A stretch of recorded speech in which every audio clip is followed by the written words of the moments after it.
Good evening. I am Jack Palance, and you are not. Welcome to another episode of Not Ripley's Believe It or Not. In my last video, I actually already announced today's topic. It's about an album that, even though it contains music and dance scenes, is hardly ever played at dance parties, if at all. I'm talking about Thingfish, the sophisticated, mysterious conspiracy opera by the brilliant free thinker Frank Zappa. The clues that Frank Zappa gives us in the dialogues and stage directions of this never-realized Broadway show are so surreal and at the same time so exuberant that I can't present you with an explanatory video. Art is free, and sometimes it can't be captured, nor does it have to be. What I'm presenting to you today is a kind of mood board. You may be familiar with this. A mood board is usually designed to give you a certain idea or mood for a creative project. It gives you a certain sense of security when it comes to colors, characters, angles, objects, and more. After creating one of these mood boards, the viewer recognizes the direction the artistic project will take, and you can see what works and what doesn't. Exceptionally, the artistic project called Thingfish was completed over 40 years ago. So I warmly welcome you to the premiere of a mood board for a work of art that is over 40 years old, created from the always subjective perspective of a dog. The dog is me. Let's risk it. The first stage of this subjective mood journey takes us to Broadway. We are here on the street. For me personally, it is an important mood. The lights, the advertising, the names of world-famous musicals. Isn't it also pure American history, characteristic, showbiz, dreams, and a special kind of social statement? Frank Zappa would have needed $5 million to realize Thingfish here on Broadway. He raised $400,000. Not enough. Too sad. Very sad. So no billboard.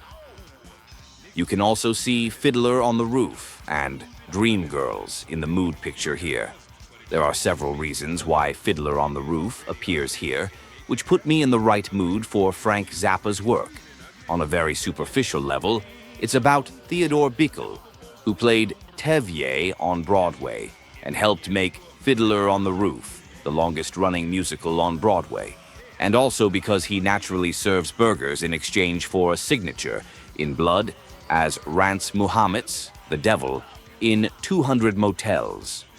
By the way, why is Larry the Dwarf dressed like Frank Zappa, lowered from the roof at the beginning of the movie? To Theodore Bikel? I don't know. Fiddler on the Roof appears on the mood board in particular because this musical plays a role in Frank Zappa's book, Them or Us.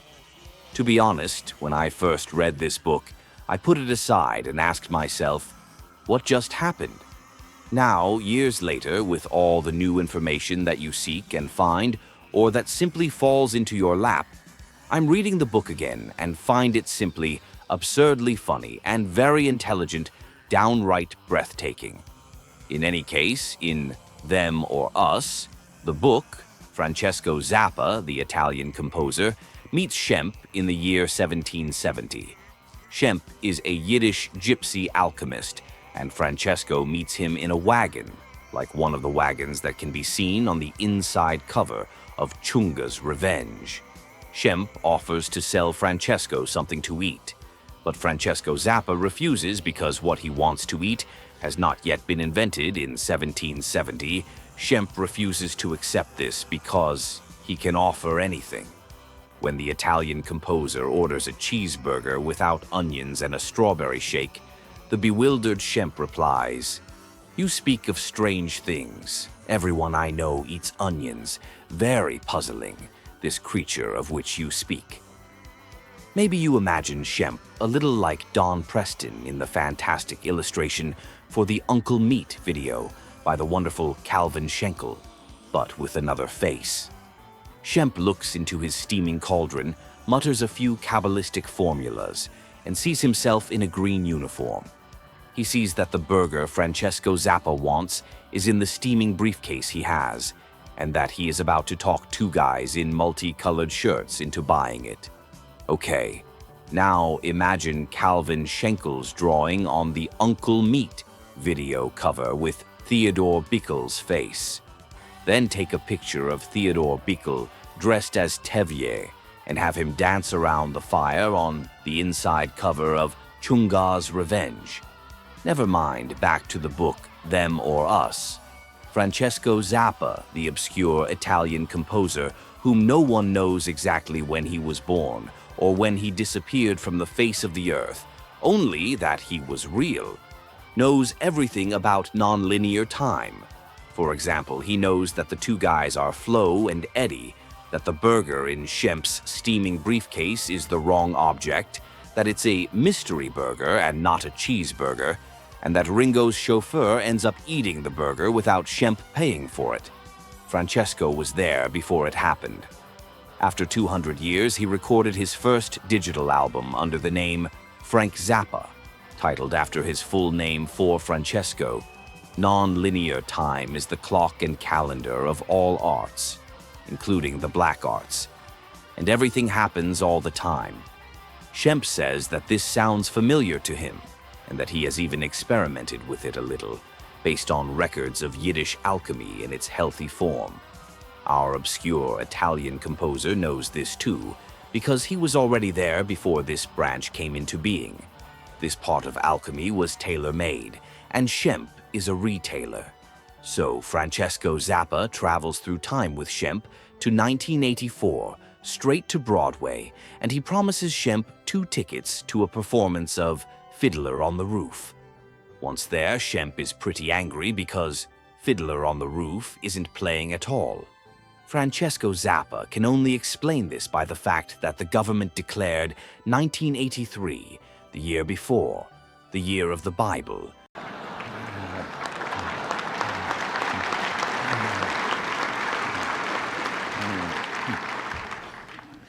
Nancy and I are delighted to be with you here this morning.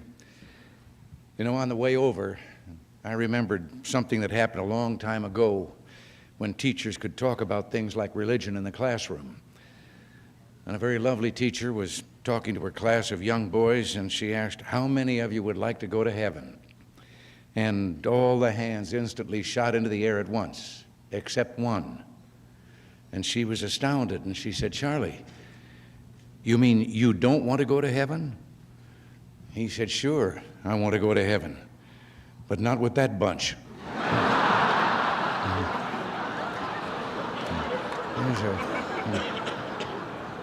Maybe there's a little bit of Charlie in each of us. But somehow I don't think that wanting to go to heaven, but only on our terms, and certainly not with that other bunch, is quite what God had in mind. Now, I am assuming a new position, but I should warn our friends in the loyal opposition, this new job won't require me to leave the White House. With the greatest enthusiasm, I have agreed to serve as honorary chairman for the year of the Bible. And there are too few non-Jewish characters in Fiddler on the Roof. Yes, because I know the pitfalls that exist in other countries. I know that the lack of liberty that does exist, and I know that it's a very small step occasionally to a semi-totalitarian or totally totalitarian point of view and a way of life that, well, it's already in a sense has begun to come. We have been witness to attempts insidiously or invidiously to take away certain of our liberties and from the highest instances. Broadway plays it safe with remakes and revivals, the only type of entertainment that a supposedly corrupt Republican government allows, adds Zappa, the Italian composer. His mistake. What is not mentioned in the book Them or Us is that Dreamgirls was still being performed in 1984. From 1981 to 1985, it was very successful with over 1,500 performances.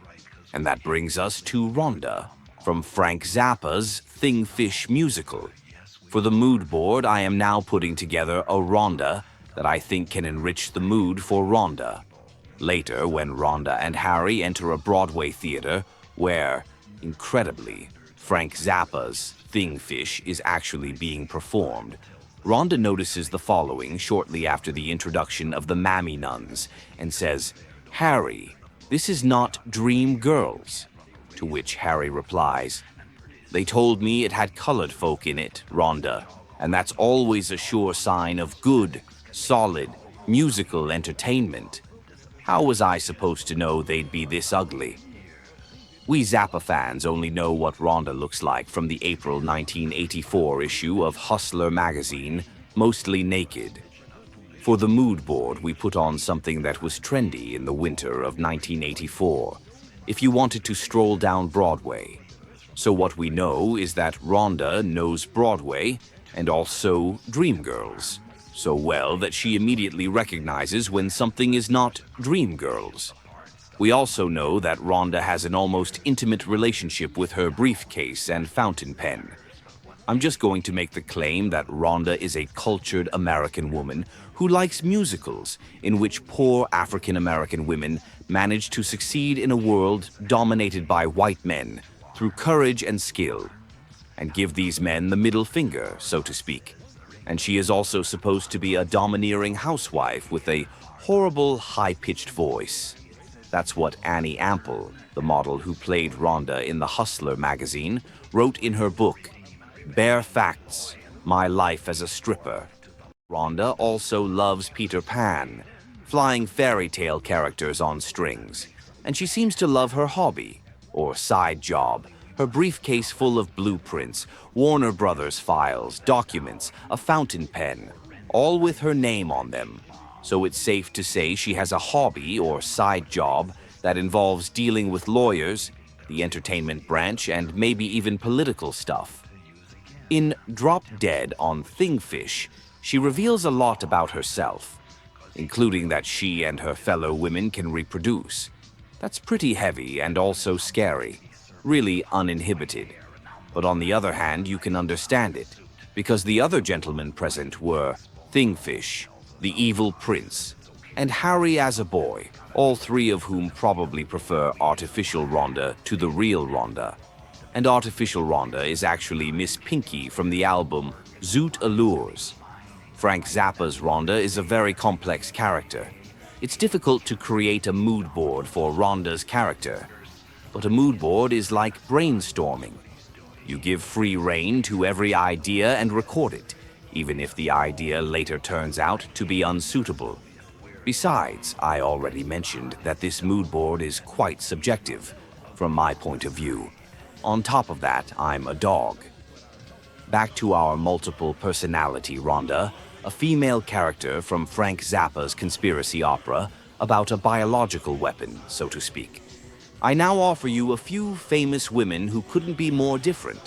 First, I have Professor Rhonda Rivera. Professor Rivera is recognized for being on the front lines of the early struggles for LGBT rights and equality as an LGBT lawyer, activist, an OSU law professor, and a member of the task force AIDS. Rhonda Rivera was born in 1938 and grew up in Roosevelt, New Jersey. Then there is Rhonda Coppola. She was an American human rights lawyer working for women's and human rights. She is known for her contributions to Filartiga versus Peña-Herrera, a civil case that extended the jurisdiction of United States courts in some instances. Coppola worked as an attorney with the Center for Constitutional Rights, CCR, for a dozen years, particularly regarding cases involving reproductive rights. She successfully defended the right of African American unwed mothers to work as teachers' aides in Mississippi in front of the Supreme Court in Drew versus Andrews. She lost Harris v. McRae, a challenge to the Hyde Amendment which cut Medicaid funding for abortions. The next popular woman I am adding to the Rhonda puzzle is Gloria Marie Steinem, an American feminist, journalist, and women's rights activist. She is the founder and editor of the American feminist magazine Miss. From 1958 to 1962, Steinem headed the Independent Research Service, an anti-communist CIA front organization that sent U.S. teenagers to Europe to disrupt the World Festival of Youth and Students in Vienna in 1958 and in Helsinki in 1962, or at least to take over the U.S. delegation. Well, the Ford Foundation, for instance, told me that they thought we were too liberal and too controversial, and that we would endanger their cultural programs in Austria. I mean, the first festival was being held in Vienna. It was not encouraging at all, and the private individuals to whom I went often had particular points of view to put forward, which would have been much, much more restricting than the CIA funds were, which were free. I mean, no one was told what to say. What do you mean they were free? You mean to say it was easier for you to work for the CIA than a private organization? That's right. And the reason I think that comes as a surprise, as it did to me at the time. I mean, I had the conventional liberals' view of the CIA as a right-wing incendiary group, and I was amazed to discover that this was far from the case, that they were enlightened, liberal, nonpartisan activists of the sort who characterized the Kennedy administration, for instance. You have not been working now for the CIA since 1962. Mm-hmm. You still criticize. You were down recently in Washington? Yes, when the story broke that I had once been, that I have for 4 years been a Central Intelligence agent, I was demonstrating outside the Pentagon underneath Mr. McNamara's office against bombing in Vietnam. And this didn't precisely fit with the image of a CIA agent. Steinem initially denied that she knew the organization was funded by the CIA. She later stated that she knew exactly where the money came from and that she would take it again any time. In 1963, she worked as a Playboy bunny at the Playboy Club in New York City. The article she published about her experiences there, A Bunny's Tale, was groundbreaking and made her famous overnight. To keep the inexplicable Rhonda from Zappa's Thingfish multi-layered, I'll now add Phyllis Schlafly to the mix. She was an influential conservative publicist and political activist in the United States. Schlafly advocated for the role of women as housewives and mothers, and was a prominent opponent of the women's movement and feminism. She became known for her years-long campaign against the Equal Rights Amendment, ERA, a constitutional amendment that would have enshrined gender equality in the U.S. Constitution. While Schlafly campaigned against equality, she studied and worked, and eventually sought political prominence. She never admitted it, but her career contradicted the very rules she advocated. Her opponents considered her doctrinaire, intolerant, and self-righteous, while her supporters considered her logical and morally passionate. I'm also adding Eve from the Garden of Eden, just because, and a housewife talking to a perfect stranger and his companion, a vacuum cleaner. Incidentally, this is an illustration I created under my artist name, Andreas Rausch, for the English edition of my book, Zappa-esque.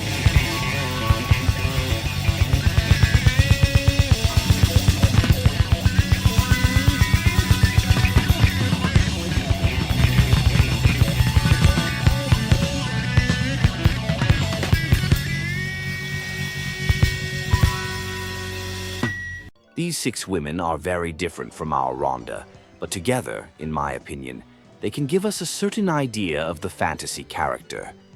They were all active when Frank Zappa was designing his Thingfish musical, also when he was still working on You Are What You Is.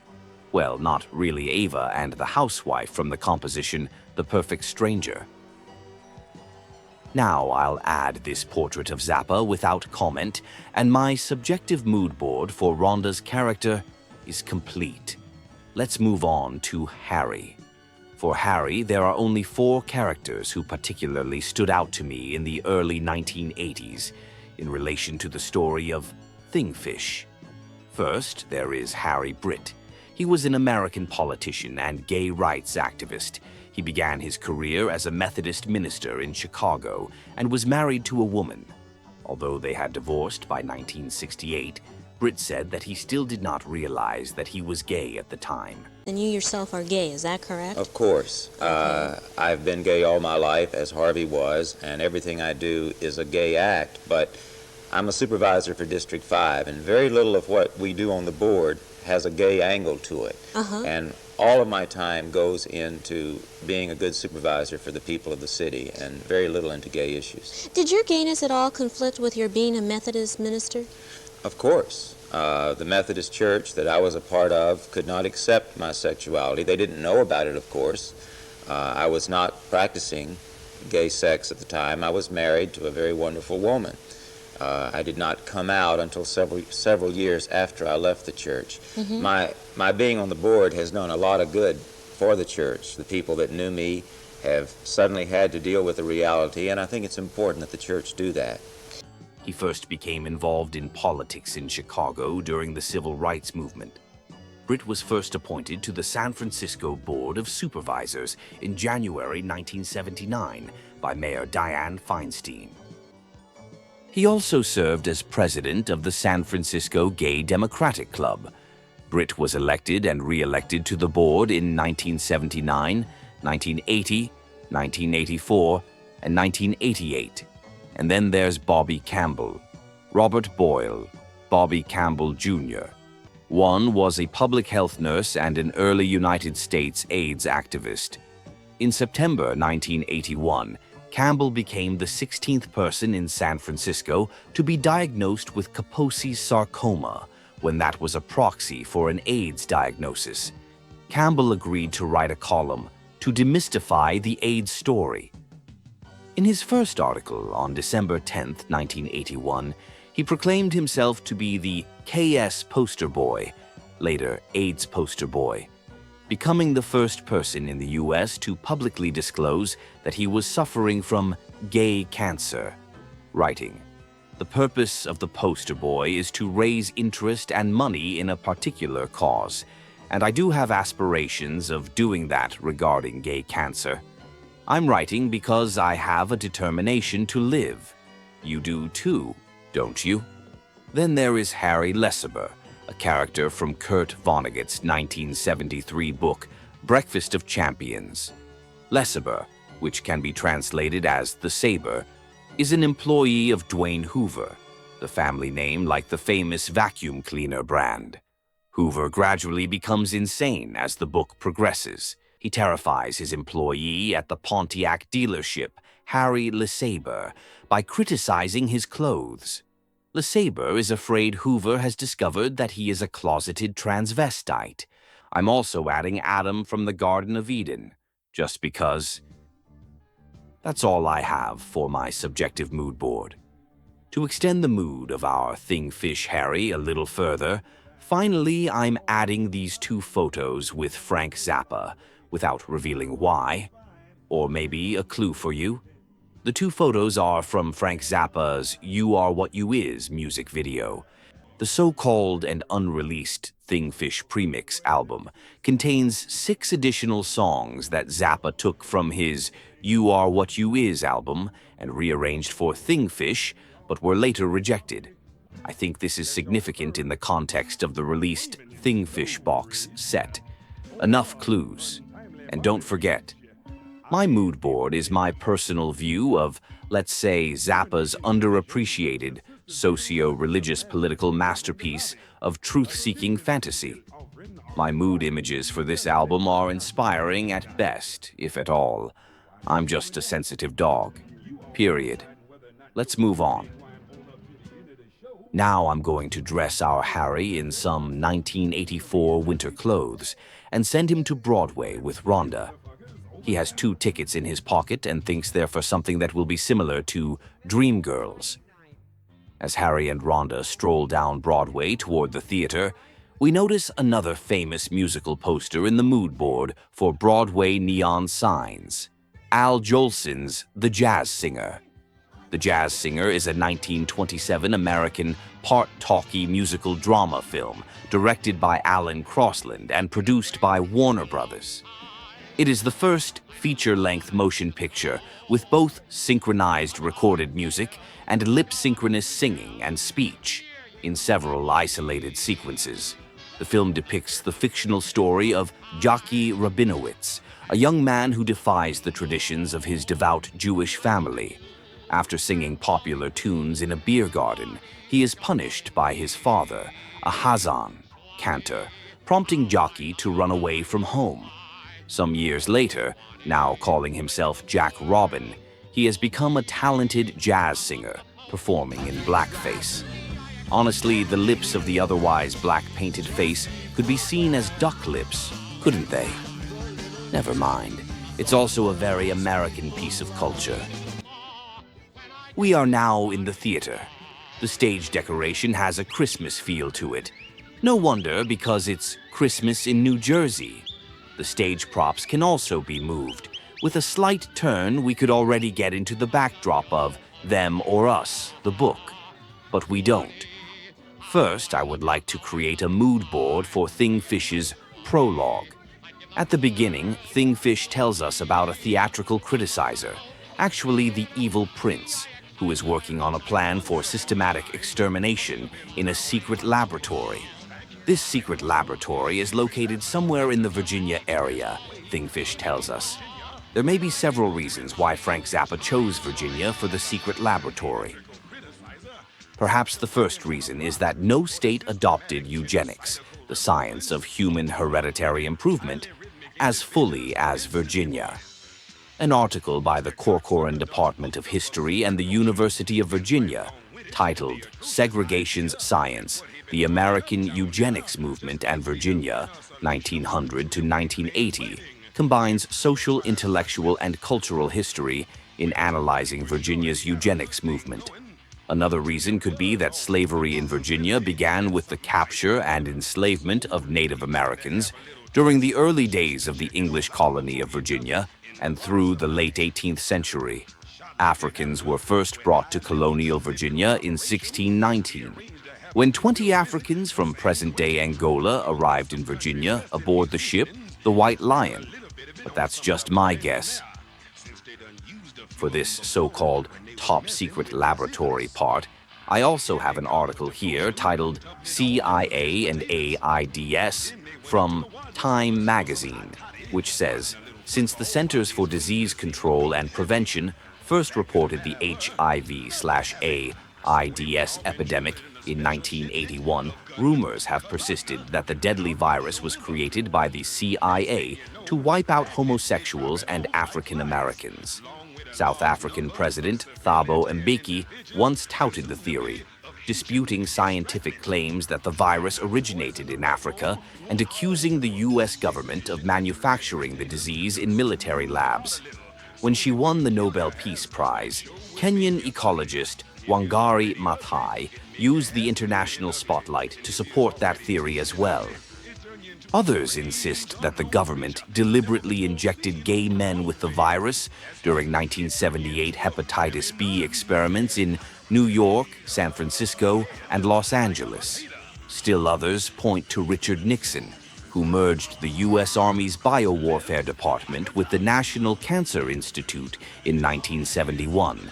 In this context, I believe it is essential to mention that Ronald Reagan, the President of the United States from 1981 to 1989, oversaw the United States response to the emergence of the HIV/AIDS crisis. The 1985 illness and death of Rock Hudson from AIDS marked a turning point in how Reagan and much of the American public viewed AIDS, with major policy shifts and funding increases coming in the wake of his death. Reagan did not publicly acknowledge AIDS until 1985 and did not give an address on it until 1987. Before that, his comments on the crisis were steeped in cynicism, as can be seen in this example. Mr. Reagan at one point referred to Colonel Gaddafi's reported proclivity for flamboyant attire, saying, "Why not invite Gaddafi to San Francisco? He likes to dress up so much." And Mr. Schultz rejoined, "Why don't we give him AIDS?" This elicited loud laughter from all the politicians present. So please don't forget that Frank Zappa released Thingfish in 1984 and thus began working on it sometime before that. The overall social, human, and political mood in the country at the time makes Frank Zappa's artwork Thingfish more understandable and very courageous. There are several records that are coming out. There is an album that was done in January in Paris with Pierre Boulez, and it's called The Perfect Stranger, and that's coming out on EMI Angel. Then also there is a double LP rock and roll album called Them or Us. You're supposed to be a man of many experiences. So on this Them or Us album, what's the way you're going to then? Oh, it's a variety album. It has a lot of different kinds of songs on it. There are instrumental pieces and funny songs and a variety. It's not a story album. Mais c'est pas un album, c'est pas un concept album, c'est un mélange de tout. Il y a de l'humour et des instrumentaux aussi. But if he's interested in a story album, there's the other album we are releasing is called Thingfish, Thingfish, and it's a 3-record box. It's the soundtrack, complete soundtrack with the dialogue and the music from a Broadway musical that I wrote. Okay, and now there's one more. That's 6 records. There's one more. Yes. Il y en a encore un. It's called Francesco, and it's the music of a composer from Italy named Francesco Zappa, who lived in the late 1700s. And these pieces were originally written as string trios. I found out about this man in a book, and I did research and got the original music and had it performed on a computer. And the music is over 200 years old, and now he has a digital recording. Let's continue with the mood board. Dr. Robert Gallo of the National Cancer Institute and Dr. Luc Montagnier of the Pasteur Institute in Paris didn't agree on the origins of the virus. Most members of the scientific community believe the virus jumped from monkeys to humans sometime during the 1930s. There was also this, Operation Denver, sometimes referred to as Operation Infection, from German, infection, was an active measure disinformation campaign run by the KGB in the 1980s to plant the idea that the United States had invented HIV/AIDS as part of a biological weapons research project at Fort Detrick, Maryland. After these informations, I am placing now pictures of the once upon a time called Tuskegee Study of Untreated Syphilis in the Negro Male, informally referred to as the Tuskegee Experiment or Tuskegee Syphilis Study. It was a study conducted between 1932 and 1972 by the United States Public Health Service and the Centers for Disease Control and Prevention on a group of nearly 400 African American men with syphilis, as well as a control group without. By the end of the study in 1972, only 74 of the test subjects were still alive. Of the original 399 men, 28 had died of syphilis, 100 died of related complications, 40 of their wives had been infected, and 19 of their children were born with congenital syphilis. The revelation in 1972 of study failures by 29-year-old whistleblower Peter Buxton led to major changes in U.S. law and regulation concerning the protection of participants in clinical studies. 13 years after Frank Zappa mentioned the syphilis in his prologue to Thingfish, Bill Clinton formally apologized and held a ceremony at the White House for surviving Tuskegee study participants on May 16, 1997. He said, "What was done cannot be undone, but we can end the silence. We can stop turning our heads away. We can look at you in the eye and finally say, on behalf of the American people, what the United States government did was shameful, and I am sorry. To our African American citizens, I am sorry that your federal government orchestrated a study so clearly racist." That's 40 years of ongoing and covered studies, plus 25 years to apologize, I might add. Thingfish is really an exceptional piece of art. In addition to the pictures from the study, I am now showing a few pictures from San Quentin, the famous prison. In San Quentin, there was, and still is, something served with mashed potatoes at Christmas. Sometimes there were also clowns in police officer costumes. Sometimes there was syphilis, and there was interest in such things like syphilis. From 1913 to 1951, Leo Stanley, chief surgeon at San Quentin Prison, performed a wide variety of experiments on hundreds of prisoners. Many of the experiments involved testicular implants, where Stanley would take testicles out of executed prisoners and surgically implant them into living prisoners. In other experiments, he attempted to implant the testicles of rams, goats, and boars into living prisoners. Stanley also performed various eugenics experiments and forced sterilizations on prisoners. Stanley believed that his experiments would rejuvenate old men, control crime, which he believed had biological causes, and prevent the unfit from reproducing. And next to it, I put a few pictures related to The White Man's Burden by Rudyard Kipling. In The White Man's Burden, Kipling encouraged the American annexation and colonization of the Philippine Islands, a Pacific Ocean archipelago purchased in the 3-month Spanish-American War, 1898.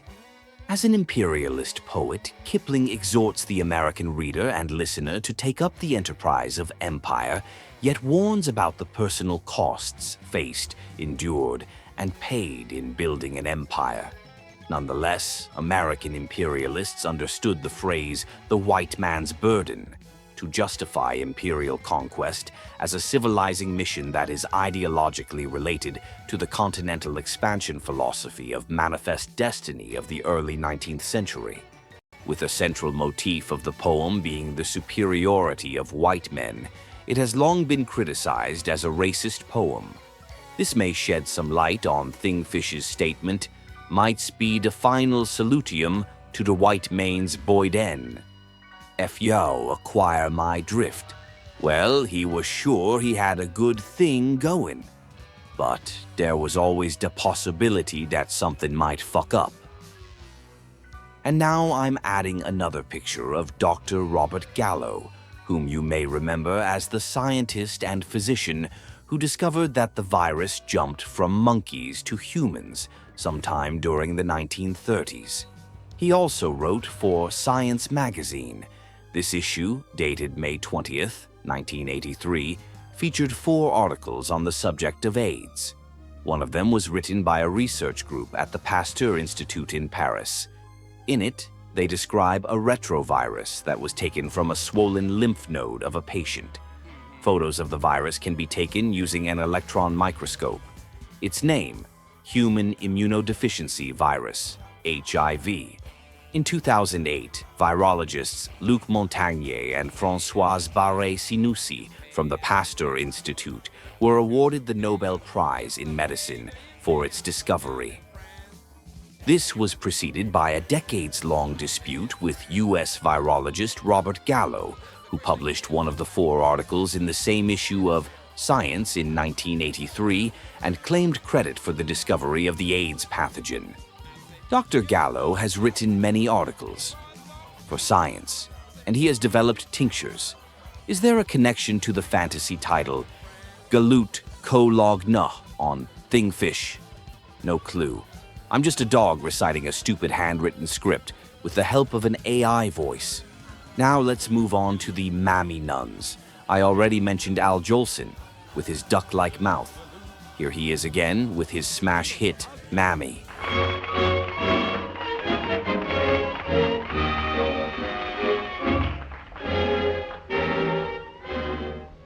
Mammy,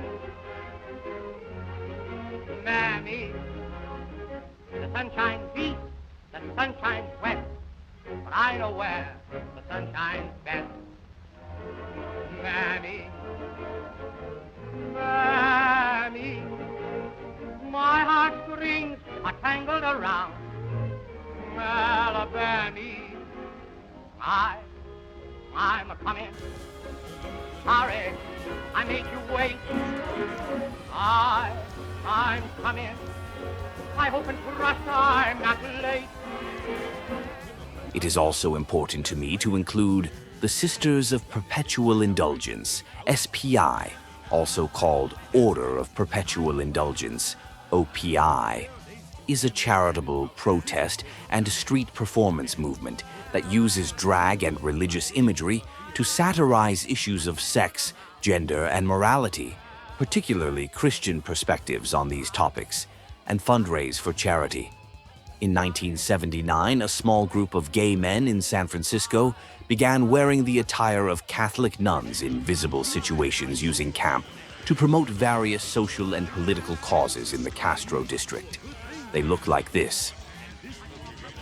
And they have special names: Sister Sista, Sister Dana Van Equity, and Sister Kitty Catalyst, Sister Innocenta, Sister Ermageddon, Sister Boom Boom, Sister Embellisha, Heluvalotta, Sister Misty Gray, Pope Dementia, The Last, Sister Fatima Ladyke Van Dyke, Sister Penny Coastal, Sister Zah Zah Glamour, Sister May B. Hostel, Sister Florence Nightmare, and Sister Roz Erection. Sisters who have died are referred to by the sisters as Nuns of the Above: Sister Algonquin Jane Calhoun, Sister Genghis Adonis Osmosis, Sister Potato Head Bobby Brown, Sister Anne de Devine, Sister Jasmine Noxima Tapioca, and her inscrutable companion, Sister Obdeola X, are from the opera Thing Fish. To the mood picture, I would like to add, in addition to Al Jolson and the Sisters of Perpetual Indulgence, the brand clown of a burger empire, if only because of his shoes, socks, and gloves. In addition, Thingfish says, "Kiss my McNugget," in the song Galoot Update. Creepy, and it stays creepy. Frank Zappa designed Thingfish and the Mammy Nuns also after the short-lived Amos and Andy TV show from 1951 to 1953, shown until 1955, and Aunt Jemima, a so-called Mammy, who gave the brand its face from 1899 to 2020. He was inspired by the character Kingfish from Amos and Andy, played by Tim Moore. After you take your nap, then you rushes back to eat again. Then you rushes home, rushes to get undressed, and then you rushes to bed. I'll tell you, Andy, there's just so much a body can stand. And took parts of the clothing of a housemaid from the Aunt Jemima brand. The so-called Mammy archetype refers to a friendly black woman, usually enslaved, who is perceived as obsequiously servile or acting in or protective of the interests of whites. Now, a special part about Aunt Jemima. When Larry Flynt invited Frank Zappa to do a celebrity photo fantasy series and gave him a large budget, photographer Lady Von Jansky stood by Zappa's side. Ours to direct a photo shoot for the magazine. Larry sent out probably hundreds of invitations for celebrities to direct these shoots. One of my favorites, because he was a childhood kind of idol of mine, was Frank Zappa. He did a shoot that was entitled The Thing Fish. There was a lot of special effects. I didn't know that Larry told Frank Zappa that he had carte blanche, so I sort of became the bad guy in that one. And the hours were crazy. Your dad cost me my marriage. You work 18 hours a day, sometimes 20. And since I'm coming home after all these hours, she thought, well, he must be fucking someone at work or whatever. So she got upset and ended up divorcing me. Ladi Von Jansky, the photographer, is actually Rince Dream, the award-winning avant-garde porn director.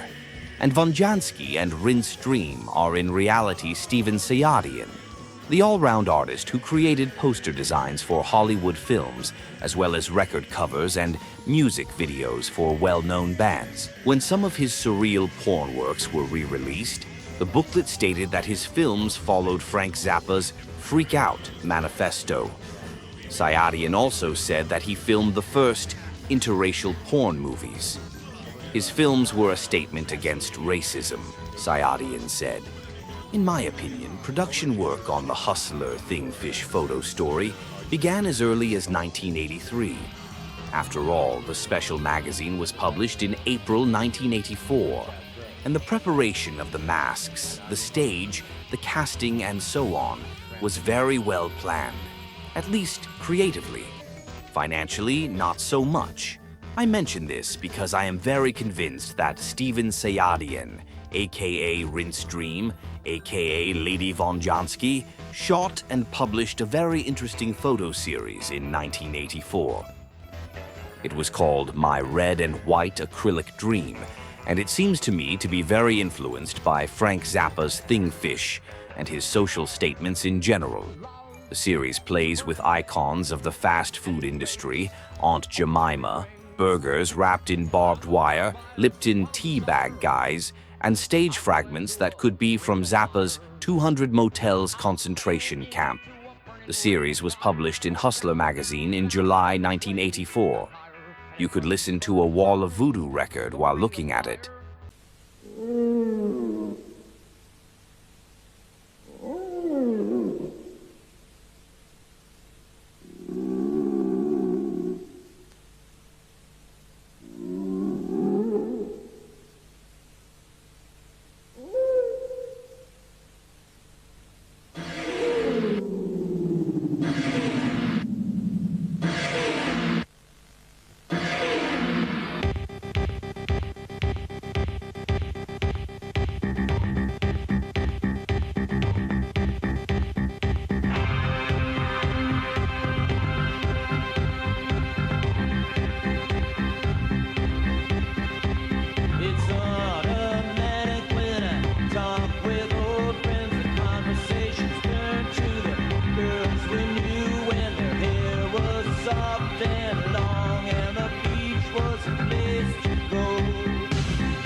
This was actually the end of the celebrity photo fantasy stories with Hustler's own art director. The series became expensive and did not bring in any new subscribers. Just as an aside, the last celebrity photo director was Burt Ward. Yes, that Burt Ward. Yes, Robin, the Wonder Boy. And yes, the photo story is about Robin. In June '84. Here is the stage set from Zappa's Thing Fish. It's Christmas in New Jersey. In the little house with the 2 flamingos in front of it, right next to the manger, lives the unknown Italian who regards himself as an expert in the field of crisis management and now has his own personal relationship with God and, like the rest of the video Christian species, an uncontrollable urge to inflict it on the silly-looking motherfuckers who inhabit his $27 nativity box. The unknown Italian, with his very personal relationship with God, brings me for many reasons to The Torquem Never Stops, a Thingfish-worthy version of the original The Torture Never Stops. This enigmatic song is very popular among Zappa fans, mainly because of the woman's moaning, and because of Zappa's way of singing and his guitar playing, of course, and because of his tight pants on the Zoot Allures album cover. The moaning is so impressive that you nearly forget that it takes place in a dungeon, which actually describes a state of mind. There are instruments of torture, prisoners of unexplained origin, a dwarf who mops up human blood with a mop, and an evil prince who eats a steaming pig. It's probably Squad, the magical pig, the Big G's creation, from the Sofa Suite with the songs Sofa Number 1 and 2, and Stick It Out. In my book Zappa-esque, which I drew and wrote under my pseudonym Andreas Rausch, I already established a connection between The Torture Never Stops and Dante Alighieri's The Divine Comedy. My drawings are inspired by the wonderful illustrator Gustave Doré. We now move from the unknown Italian to the very famous Italian, both with their very personal relationship to God. In Dante's Divine Comedy, above the entrance to hell, there is a text that fits very well with the end of the lyrics, to the torture. Here is Dante's text. Through me one goes into the town of woe. Through me one goes into eternal pain. Through me among the people that are lost. Justice inspired my high exalted maker. I was created by the might divine, the highest wisdom and the primal love. Before me there was naught created, save eternal things, and I eternal last.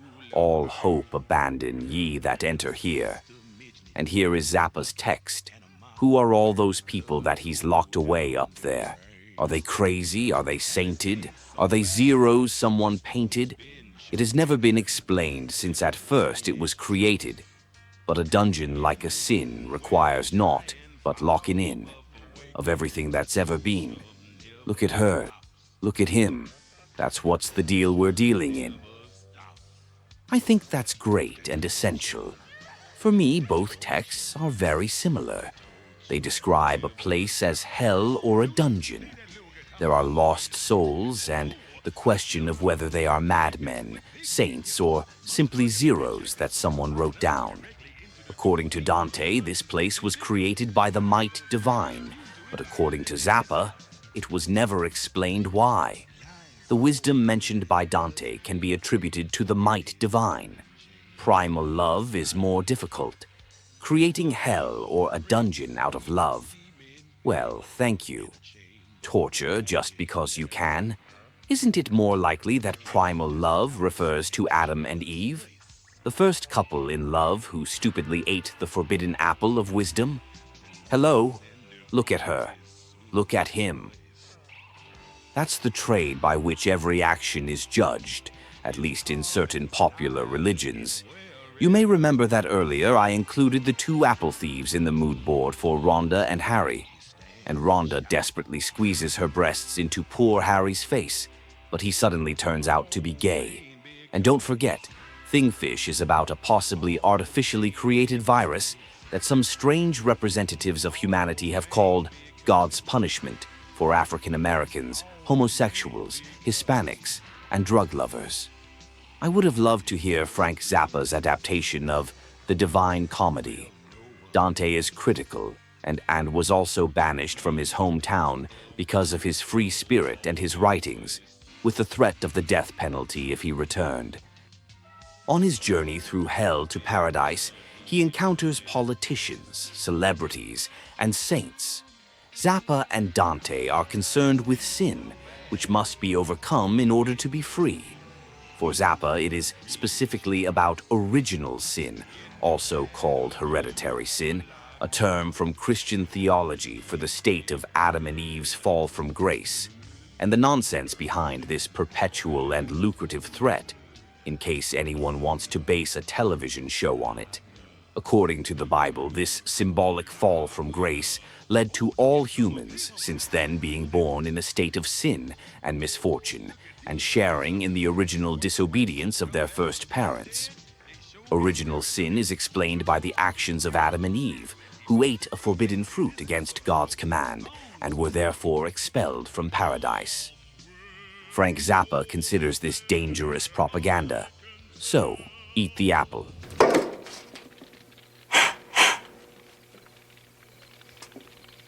Those peaches sure look good, don't they? Yeah.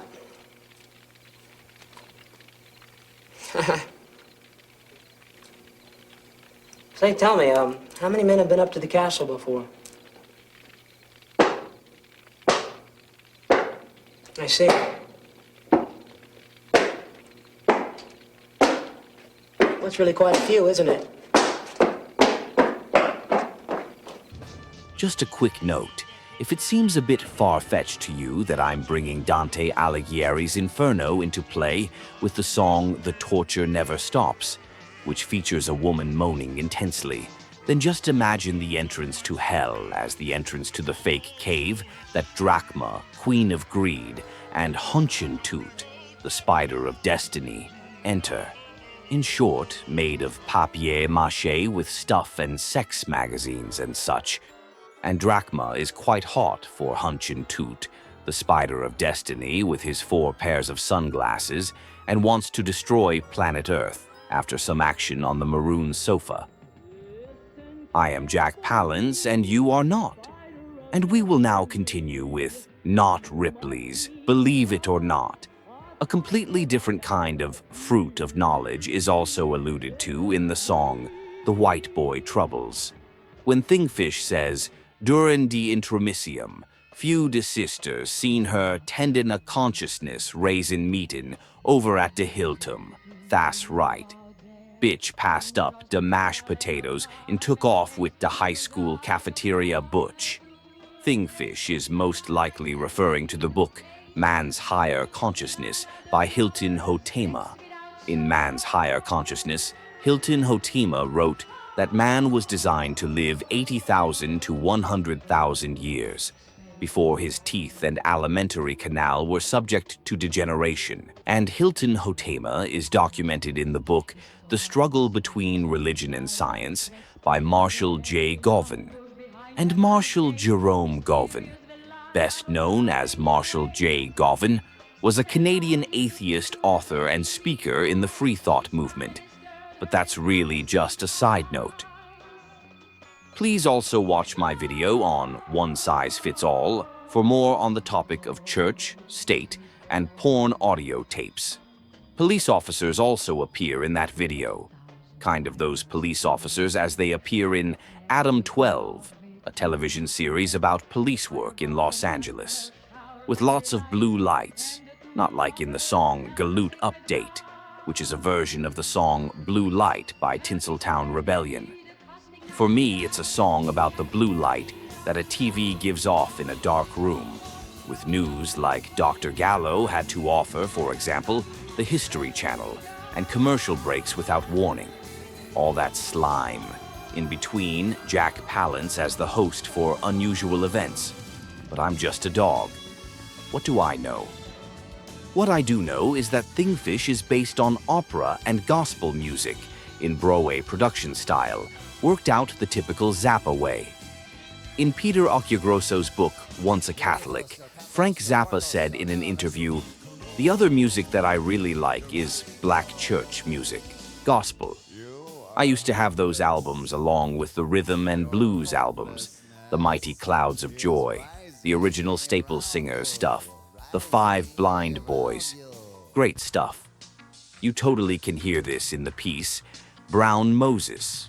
And it is also based on stories about freaks, or better, left behinds, society, time, space, TV, religion, truth, science fiction and monster movies, and surrealism from all that comes the stuff for my subjective mood board for Thingfish. I initially selected the non-fictional individuals in my mood board based on superficial similarities in their names, but mainly because of their activities related to a mystery disease from the 1930s, until shortly before the publication of Thingfish in 1984. I made the connections. And of course, that doesn't mean that everything has to be seen that way. If it inspires you, great. I'm sorry if it doesn't, but whatever. Who cares? Not every detail is covered, but on the whole, the things that are important to me are included. And of course, a lot has happened since Frank Zappa released the Thingfish album in 1984. Nevertheless, it is difficult to dance to this topic. Rhonda ultimately sums up what Frank Zappa's Thingfish is all about. She says, "This is symbolism, really deep, intense, thought-provoking Broadway symbolism.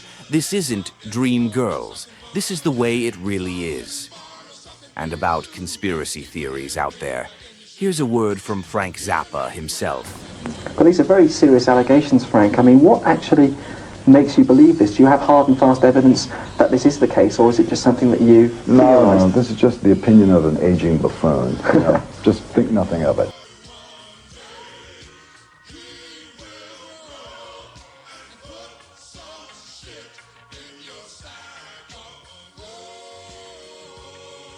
Good night.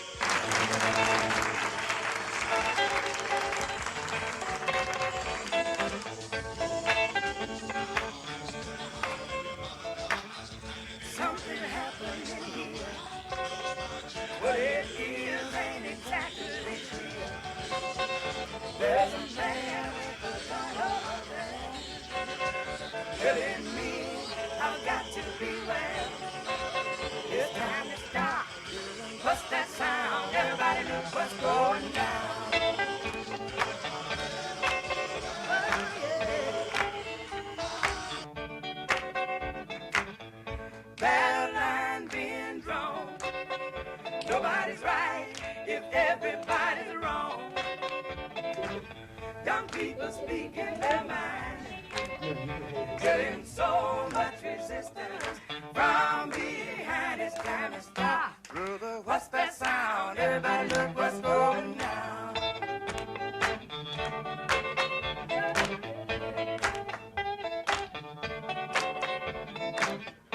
What a field day for the heat.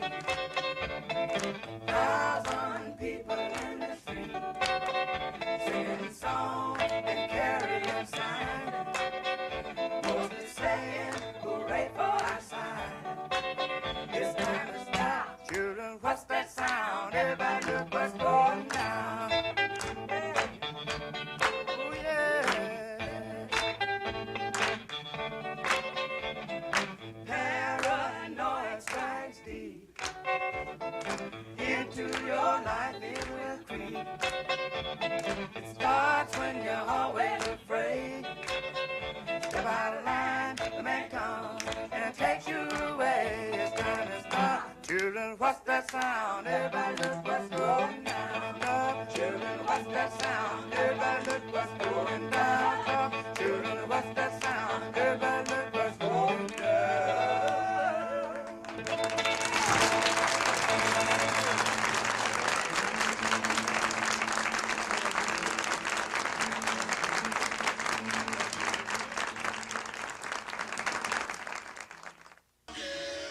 Shem and Francesco are right this moment near, or were, or will be.